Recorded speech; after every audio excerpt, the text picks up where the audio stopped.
Voltamos a falar sobre crianças superdotadas, crianças com habilidades especiais ou com altas habilidades. Estamos aqui com a doutora Cláudia Panfilho, que é médica neurologista, e aqui com o casal Alessandra Fanton de Siqueira Alves e o Luiz César Taborda Alves. Os dois são advogados e tem a Rebeca e o César, que são crianças superdotadas. Eu quero abordar agora a questão do QI, o quociente de inteligência dessas pessoas ditas superdotadas ou com altas habilidades. O que é o QI? Qual é a influência do QI, doutora, nessas crianças? Elas têm um QI mais elevado?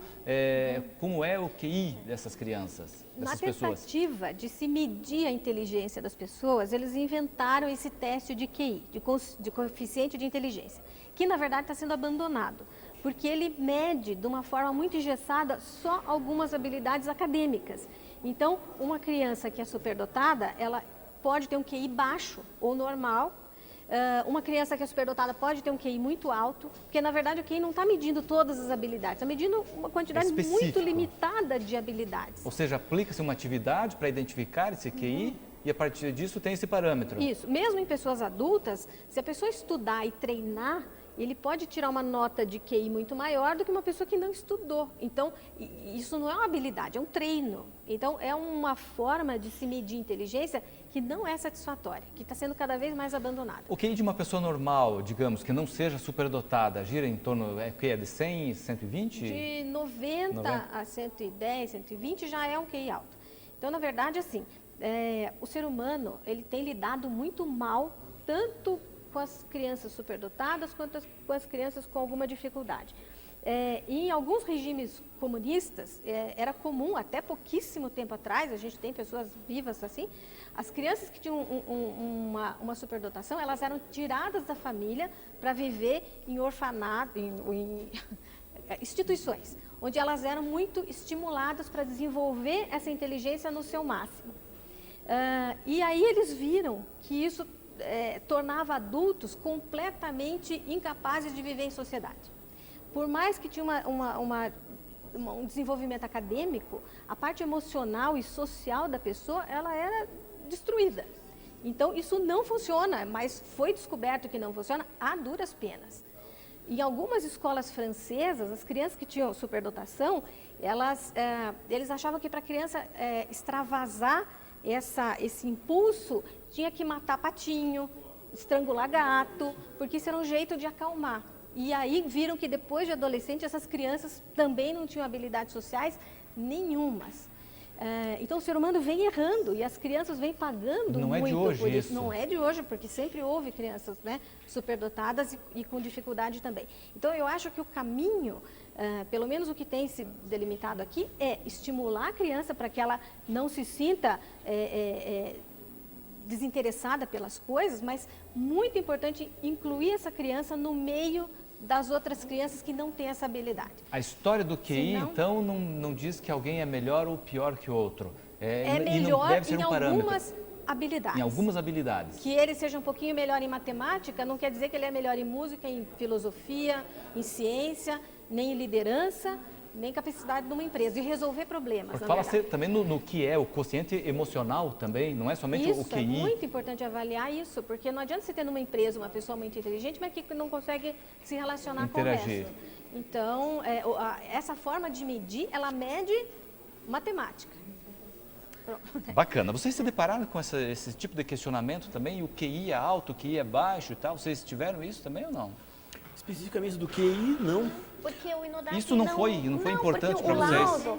O laudo fornecido pelo Inodap após a testagem das crianças, ele dá um parâmetro de conduta, né? Ele apresenta os talentos, as habilidades, mas o QI não tem necessidade. É um laudo, ou seja, a análise é bem maior que simplesmente uma habilidade. São 5 encontros feitos com essa criança. A professora Sabatella trouxe do exterior, porque aqui no Brasil está muito engatinhando ainda. Ela trouxe testes, ela traduziu os testes para a nossa situação brasileira. E daí ela consegue avaliar desde uma criança bem pequena. Interessante. Essas habilidades especiais que os filhos de vocês têm fizeram com que em algum momento vocês pensasse em fazer com que eles avançassem uma série ou outra na escola? Não. Ou Então- teve alguma tentativa nesse Então, aspecto não. da própria escola? Até o momento, não. Não teve? Não. E vocês não pensam nisso? Não. O que a gente observa, porque a Rebeca é uma criança que é bem acadêmica, muito interessada, ela normalmente na sala de aula ela traz coisas de casa que ela viu num livro, ela viu num filme, ela viu num desenho. Então a professora vai abordar a mistura de líquidos. Porque eu fiz um bolo com a minha mãe e daí eu observei que tal líquido com tal líquido. Então ela leva coisas para a escola. Ela traz o dia a dia, o cotidiano. Ela enriquece a sala de aula, a professora fala isso, que ela traz muito conteúdo para a sala, né? Mas eu percebo o seguinte, que a hora que ela desenvolver muito a leitura e a escrita, temos que observar, Ela vai demandar porque bastante pode acontecer coisa. dela ter a necessidade de adiantar de série. Isso tudo dentro da previsão do próprio laudo dela. A escola em que eles estudam hoje tem conhecimento? Tem conhecimento, Sim, acompanha. da superdotação. Acompanha. acompanham. Eles são proativos, nós fazemos várias reuniões. É a mesma escola lá do início ou não? Não. Não. Não? Não. Porque vocês se viram Na obrigados verdade, a a trocar Rebeca- ou porque eles avançaram de série? Na primeira orientação foi mudar, porque a escola é uma escola muito pequena e ela era tratada de maneira muito familiar. Então, se de repente havia algum problema, a diretora vinha e intervia diretamente. E, como aconteceu conosco, a neuropsicóloga chegou lá e disse, não, ele não é autista. A diretora simplesmente olhou e disse, como não é autista? Você já estudou sobre autismo? Sabe, foi uma situação complicada. E quando nós conhecemos o INODAP, inclusive conhecendo esse tipo de situação e vendo como a orientação era dada na escola, ela disse, olha, essa escola não significa desafio e não é, portanto, uma boa escola. E o INODAP, exatamente por que o QI não entrou nessas avaliações? A orientação do INODAP é, não existe escola ideal, a escola ideal é a que faz a criança feliz. Então, a orientação foi, vamos tirar desta escola, fez outras indicações de escola, nós fizemos uma tentativa, conseguimos vaga para a Rebeca, não conseguimos vaga para o César e o César entrou numa segunda opção. No fim das contas, essa segunda opção nós gostamos muito. Na escola da Rebeca houve essa situação, olha, ela não cabe na caixinha. E como nós aprendemos a não ser pacientes, nem com médicos e nem com professores, então nós decidimos, vamos desafiar um pouco mais essa menina. E colocamos na mesma escola em que o César estava. E deu muito certo. Que bom. Então hoje eles estão na mesma escola. Só para a gente esclarecer aqui, para quem é de fora de Curitiba e está nos vendo, o INODAP é uma instituição aqui de Curitiba que tem muitos anos, que trabalha especificamente com crianças que têm habilidades especiais, é isso? Isso. Exato. Eles têm capacidade para fazer os testes com seus psicólogos e tudo mais, dar orientação para a escola e para a família. E também tem toda uma equipe para suporte, né? Psicólogo, psicopedagogo. Eles têm grupos de crianças que vão lá para fazer jogos específicos, né? Então, conversas. Nós participamos de abril a junho de um curso que eles chamam, eles dão esse grupo, eles fazem esse grupo 2 vezes ao ano. É um grupo de pais, de crianças que tem laudo no INODAP, é um grupo de discussão orientada. Então, os pais vão e expõem qual foi a sua caminhada até conhecer o INODAP. Normalmente é o mesmo processo, todo mundo foi para vários neurologistas, vários psicólogos, vários psicopedagogos e... Tem um caminho difícil aí, É um né? caminho muito difícil. Então, para chegar lá, a maioria passou pelas mesmas dificuldades. Para o primeiro filho, para o segundo já é mais fácil. Identificado ou identificadas essas habilidades especiais, no caso vocês têm 2 filhos, quais são as vantagens ou quais são as desvantagens ou os problemas no dia a dia? Como após identificado isso? Tem um momento que a mãe tem que tirar o pé do acelerador, o pai tem que dar um pouquinho mais de corda? O que nós ouvimos desde o começo foi que nós éramos pais fora do padrão. Porque tudo o que acontecia, questão de saúde, questão comportamental, por quê? O que está acontecendo? Graças a Deus nós sempre tivemos condições de buscar respostas. Então passamos por psicólogos, por médico e tudo mais, temos um plano de saúde e as coisas Só que, ao mesmo tempo em que nós buscávamos as respostas, elas não vieram.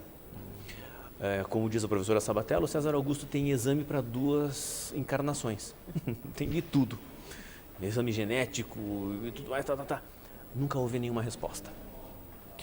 Me parece hoje, com o que nós vivemos, o que a doutora comentou agora a respeito de alguns regimes que tratam as crianças de maneira diferente e tal, todos nós passamos por um caminho de aprendizado.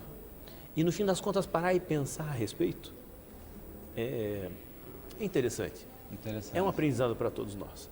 Com certeza. E hoje, em relação ao César Augusto, por exemplo, ele tem lá suas dificuldades na escola. Não sei se as dificuldades são oriundas da escola, como uma organização acadêmica, vamos dizer assim, não a própria escola onde ele está, não estou falando mal do MEC, não estou falando mal mas do esquema escola, que foi formatado na Idade Média e não evoluiu. E estava pensando esses dias, mas está difícil, a gente não sabe se ele vai passar de ano, essas coisas. Seja lá qual for o problema, depois tem supletivo se for o caso. Desde que ele seja feliz. Ou seja, vocês vão se adaptando a isso, Temos que nos entendendo. adaptar. Porque É qual que é o preciso nos objetivo? adaptar. É trabalhar a autoestima deles, tá? Porque quando você identifica uma criança superdotada, você percebe que não é só na sua casa que está acontecendo isso. O grupo de discussão orientada dos pais, lá a gente percebeu que a questão acontece nas casas dos outros pais também. São crianças altamente sensíveis, elas são intensas.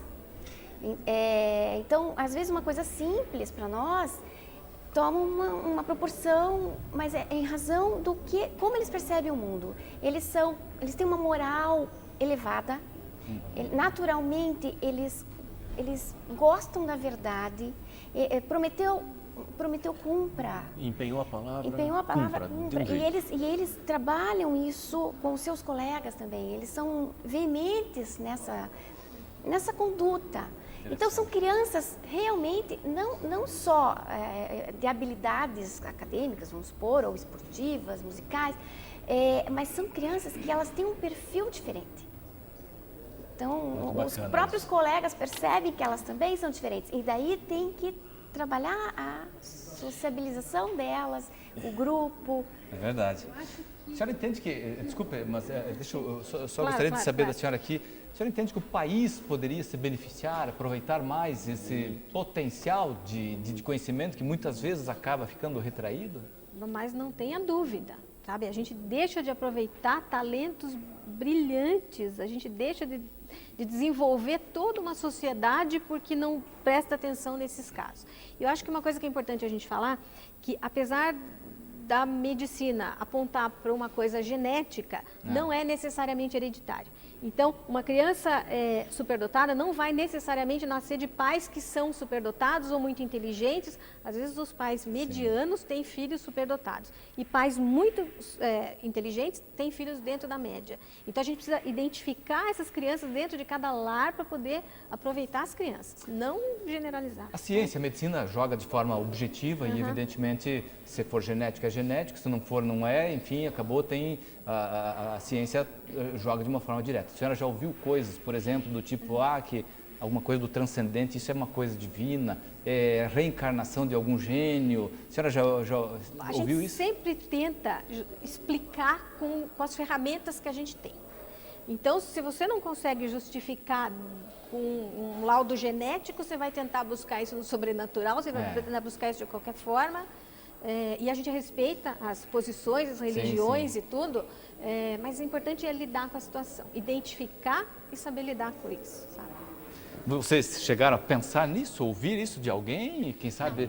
Isso deve ser uma coisa divina. Nossos filhos... Nossa orientação nós somos espíritas. aberta. Vocês são espíritas. Então, tanto é que as crianças gostam de frequentar a evangelização e para eles que têm um questionamento muito de verdade, você tem que explicar o porquê até o final. Não é como que nós éramos crianças, é assim e pronto. Tá. É assim, não, engula. eles têm que racionalizar. E o Espiritismo é uma doutrina que ele traz muitas respostas racionais. Ele busca a razão, porque não tem dogma, não tem formalismos, é racional. Então, para eles, essa conduta espiritual facilita porque é racional. Pois é, mas vocês interpretam dessa forma, o que os nossos filhos têm é reencarnação de alguém que... Na verdade, a gente não é por aí. Na verdade, não existe essa preocupação. Não existe. O que existe é a preocupação, como a gente comentou agora há pouco, deles se sentirem encaixados, bem recebidos, apoiados, tá? Para que tenham uma autoestima equilibrada, porque não adianta ter uma autoestima explodida, vai dar errado, e não ter autoestima, também vai dar errado, né? Na verdade, quando você começa a trabalhar um pouco mais por um conhecimento espiritualista, ou, vamos dizer assim, talvez um pouquinho mais aberto, menos travado, desculpem, você começa a se dar conta que o que interessa é a pessoa cumprir suas funções sociais, suas funções profissionais, suas funções como um ser pensante, um ser humano. Claro. E para nós, como é que ficou essa questão? É superdotado, não é superdotado? O rótulo também não interessa, não importa. Agora, sobre rótulo, uma vez o pediatra que eu atendia na ocasião falou, ele estava sendo avaliado no INODAP, né? Porque nada respondia. Os profissionais que chegavam, eu não estou entendendo, E vocês querendo uma resposta. E daí com a abençoada professora lá que orientou para a gente chegar até o INODAP, comentamos com o pediatra, ele está sendo avaliado, isso, assim. Ele assim, vocês estão procurando um rótulo. Isso nos magoou bastante, porque eu tenho certeza que nenhum pai, nenhuma mãe busca rótulos para o seu filho. Vocês querem uma resposta, Nós buscamos respostas para conduzi-lo num caminho feliz, de autoestima, de potencial. Muito interessante. O que o César fala sobre vida, religião, o que ele pensa? Vocês... O que ele comenta? Porque ele está com 10 anos, ele, com essas habilidades todas, ele já questiona. Olha, ele não questiona isso. Não? Não. É tudo muito natural. E teve até a gente antes de vir para cá, nós combinamos que não íamos falar a esse respeito, mas já que você perguntou, eu vou me permitir. O César Augusto, antes dos 6 anos, ele respondeu, a princípio espontaneamente, e depois ficou a 6 questões e acertou todas. Nós estávamos no elevador de casa, entramos pela garagem, no térreo entrou um outro casal, subindo muito alegres e tal, tranquilo. Eu tinha 1 ano e meio. Ele tinha 1 ano e pouquinho, ele mal falava ainda, ele olhou, tem neném. O casal perdeu o rebolado. Como assim? A gente acabou de sair do médico. Então ele identificava que a mulher estava grávida Em outras e 6 indicava situações o isso sexo aconteceu. também da criança. Teve isso. Então, para nós, É tudo as muito coisas natural. são naturais e para ele isso também, de uma forma ou de outra, ficar cutucando por quê, mas como? Aí Isso é cria o coisa rótulo. isso é coisa para Globo Repórter, né? O que interessa é que está funcionando. Ele conversa com as pessoas, ele é uma criança alegre.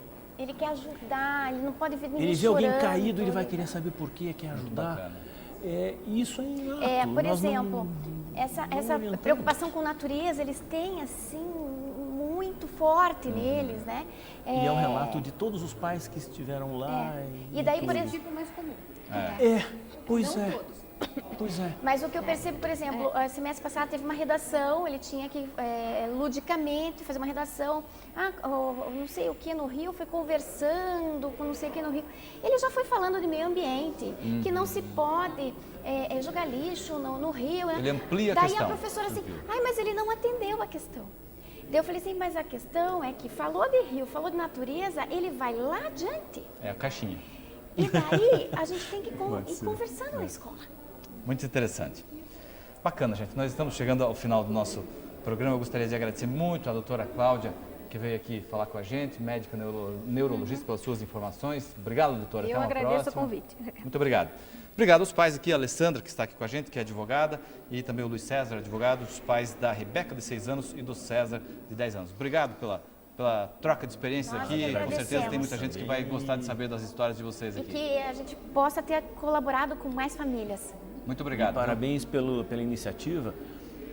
Como a doutora falou, pela sua pergunta, nós precisamos dessas cabeças. verdade. Precisamos compreendê-las e compreendendo a elas, nós vamos nos conhecer um pouco mais também. Com certeza. E Então, o país se beneficia disso. Todo mundo. Todo mundo. Todo mundo. Muito legal. Obrigado, até uma próxima, viu? E obrigado a você que esteve com a gente em mais um Vamos Falar de hoje, falando sobre crianças superdotadas. Até uma próxima.